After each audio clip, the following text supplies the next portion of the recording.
The company Christmas party was in full swing.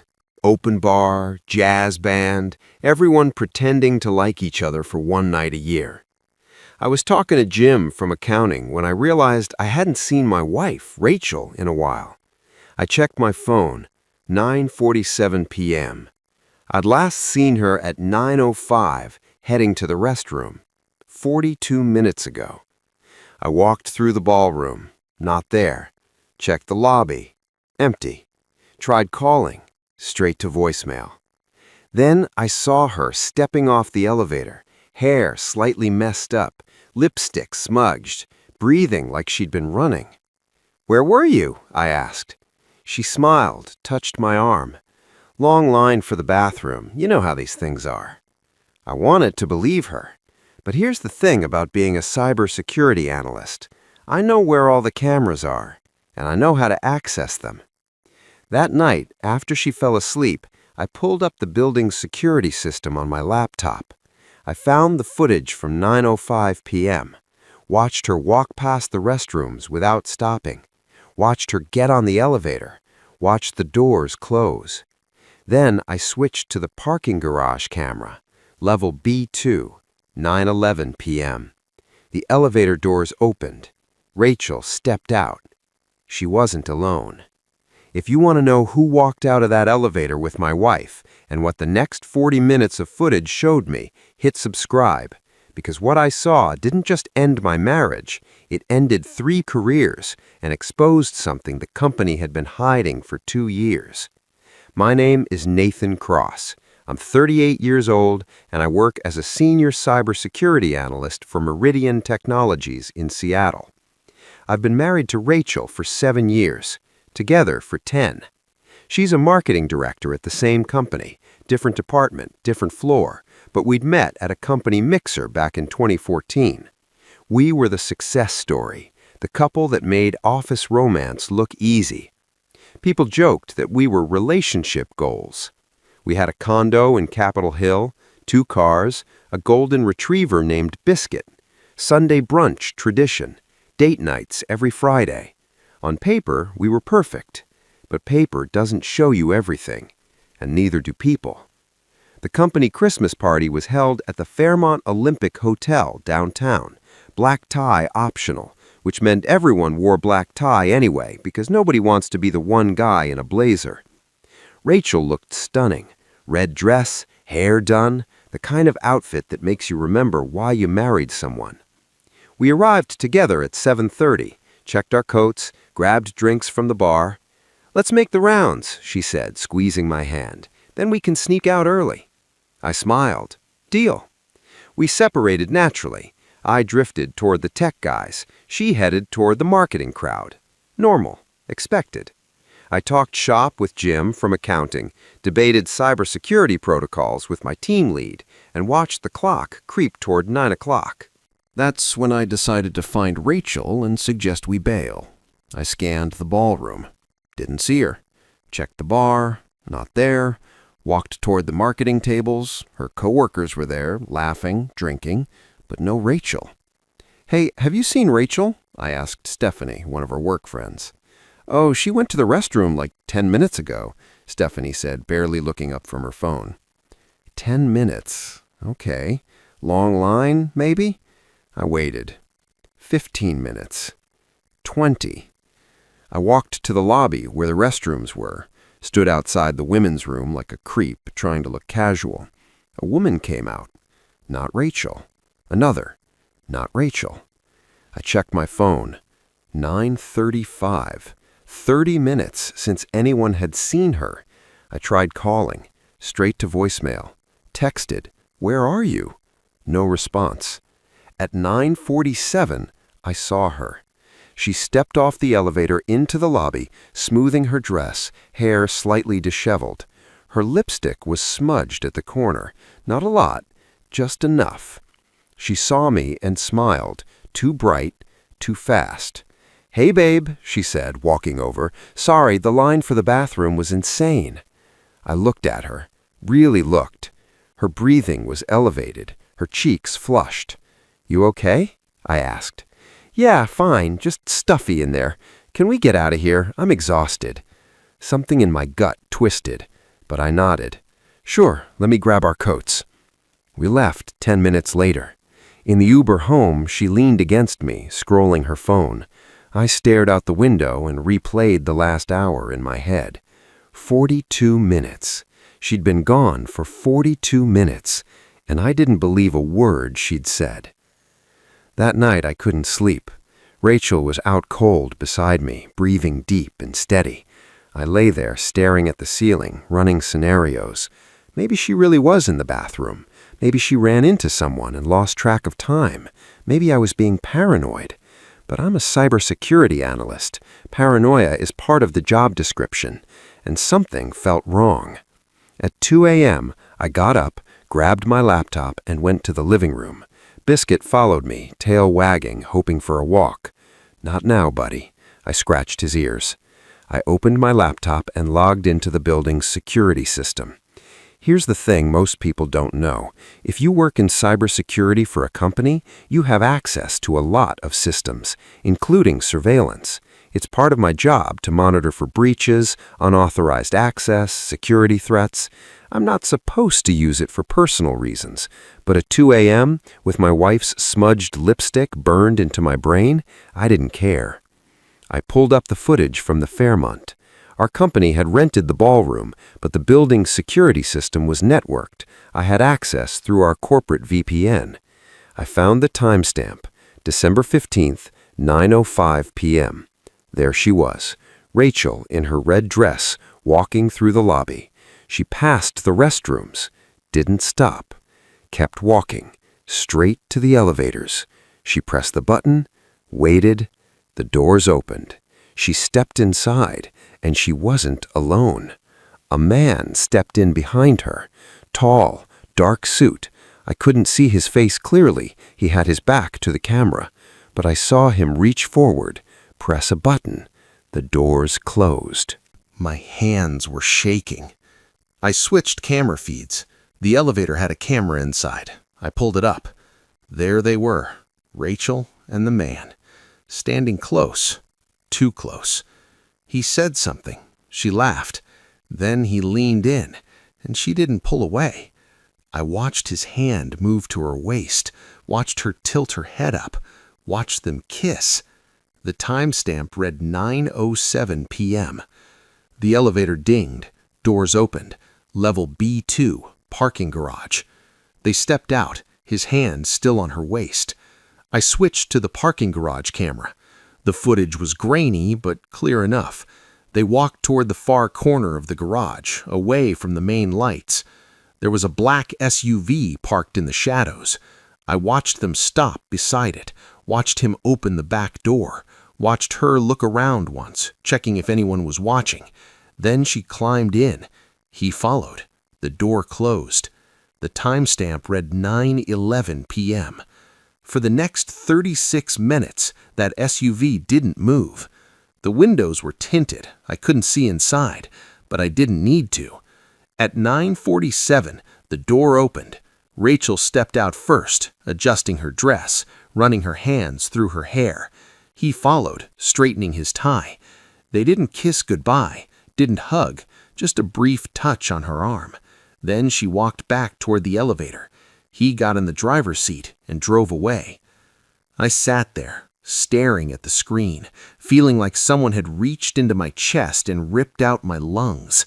7 years of marriage, 10 years together, and she'd just fucked someone in the back of an SUV at our company Christmas party.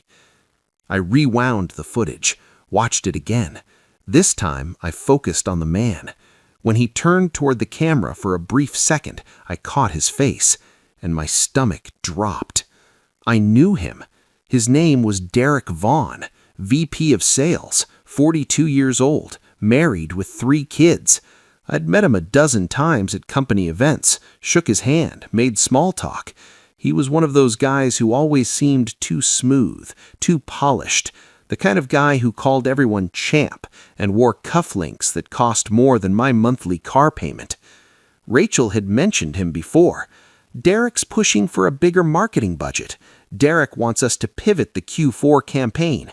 I'd never thought twice about it. Now every mention felt like a knife. I didn't confront her that night. I closed the laptop, went back to bed, and lay there in the dark, listening to her breathe. Part of me wanted to wake her up, scream, demand answers. But another part of me, the part that had spent 15 years analyzing systems and finding vulnerabilities, knew better. If I confronted her now, she'd deny it, gaslight me, cry, apologize, and I'd never know the full truth. So I decided to do what I do best: investigate. The next morning, Rachel woke up cheerful. "Morning, babe," she said, kissing my cheek. "Coffee?" "Sure," I said, forcing a smile.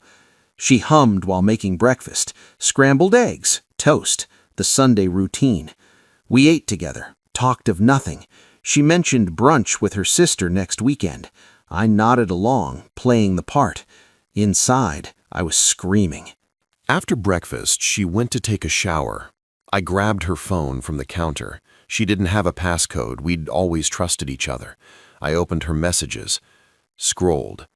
Nothing from Derek. No texts, no calls. But there was a messaging app I didn't recognize.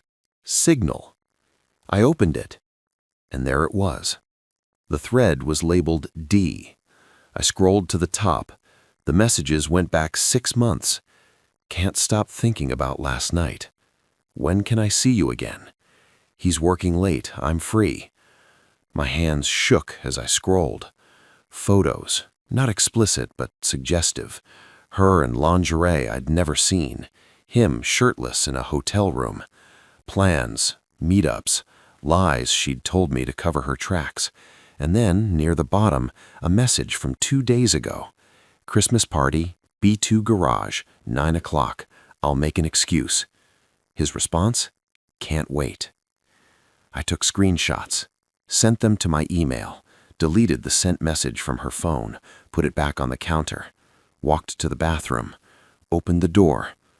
Rachel was in the shower, singing. I stared at her silhouette through the frosted glass and felt absolutely nothing. I spent the next week gathering evidence. I pulled more security footage, tracked their patterns.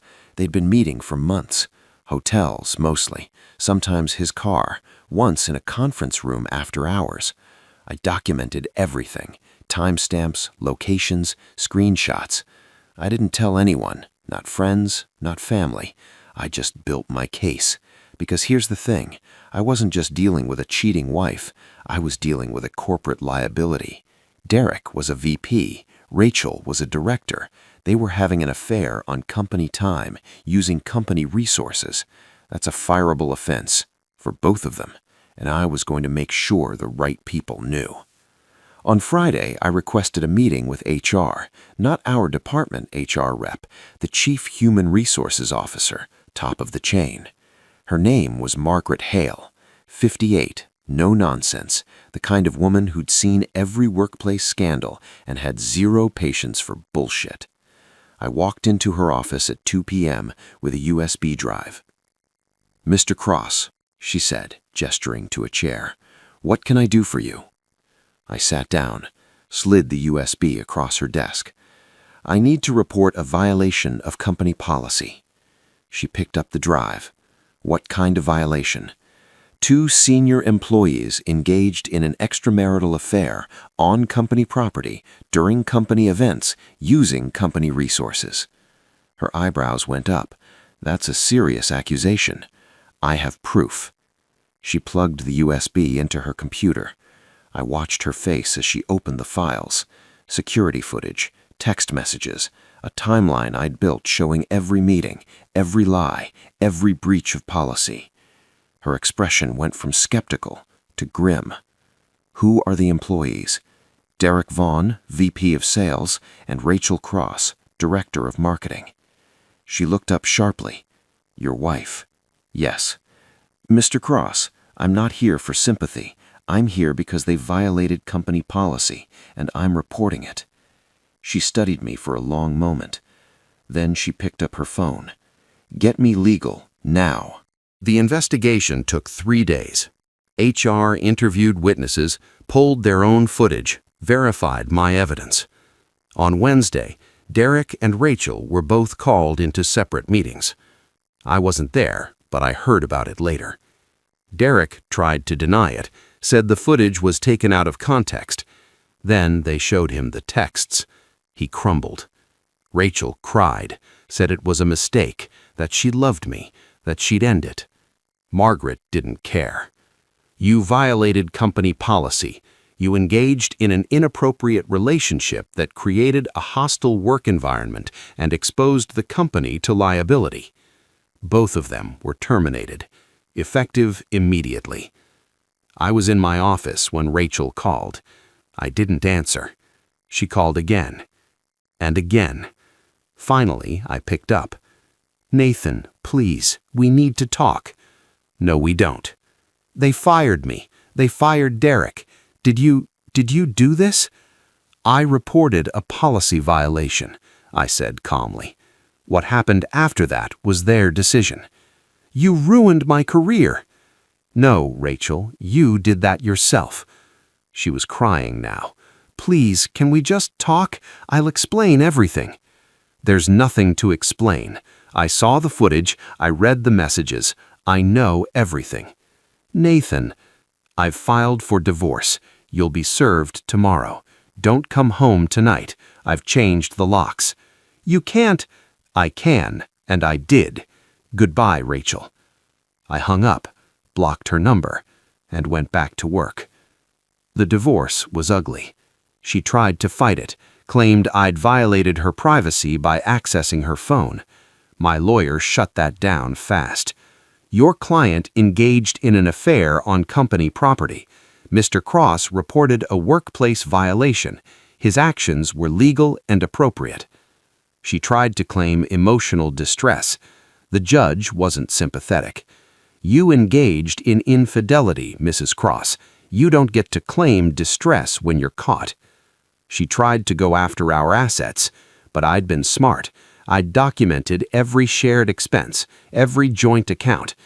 I'd also documented her spending, dinners, hotels, gifts for Derek that she'd charged to our credit card.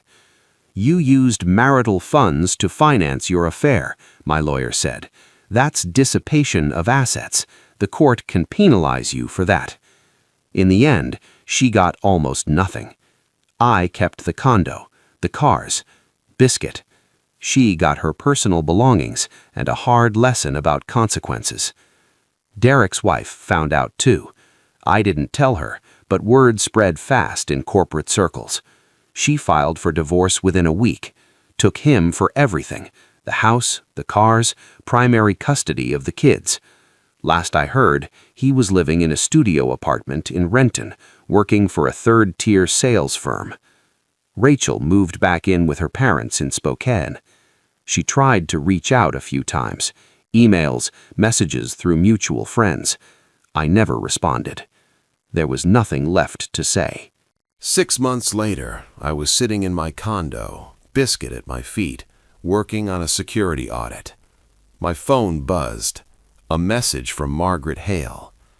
"Nathan, do you have a minute? I'd like to discuss something." I called her. "Nathan," she said, "I wanted to thank you. What you reported, it opened up a larger investigation." "Into what?" "Derek wasn't just having an affair with your wife. He was involved in several inappropriate relationships with subordinates. We found evidence of harassment, coercion, abuse of power." My stomach turned. Jesus. "We've since implemented new policies, mandatory training, a third-party hotline. You did the right thing." "I just reported what I saw." "And because you did, we caught something much bigger. Thank you." We hung up. I sat there, staring at the wall. I hadn't done it for the company. I'd done it because I was angry, hurt, betrayed. But maybe, in the end, it mattered anyway. A year later, I met someone new. Her name was Claire. She worked in a completely different industry, architecture.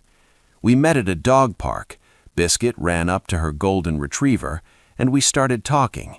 She had no idea who I was, no connection to my past, just a woman who liked dogs and bad coffee and honest conversation. On our third date, she asked, "Have you ever been married?" "Once," I said. "It didn't work out." "What happened?" I thought about the security footage, the parking garage, the 40 minutes that ended everything. "She wasn't who I thought she was," I said. Claire nodded. "That's the worst kind of heartbreak." "Yeah." She reached across the table and squeezed my hand. "For what it's worth, I'm glad you're here now." I smiled. "Me too." I still work at Meridian Technologies, still live in the same condo, still have access to the security systems, but I don't check them anymore, not for personal reasons. Because here's what I learned. You can't control what people do when you're not looking. You can only control how you respond when you find out. Rachel made her choice, Derek made his, and I made mine. I chose truth. I chose evidence. I chose consequences. Some people called me cold, calculating, heartless, but I wasn't heartless. I was just done being blind. If you've ever had that gut feeling that something's wrong, if you've ever been lied to by someone you trusted, if you've ever had to choose between confrontation and investigation, this one's for you. Comment, "I chose truth," if this story hit home.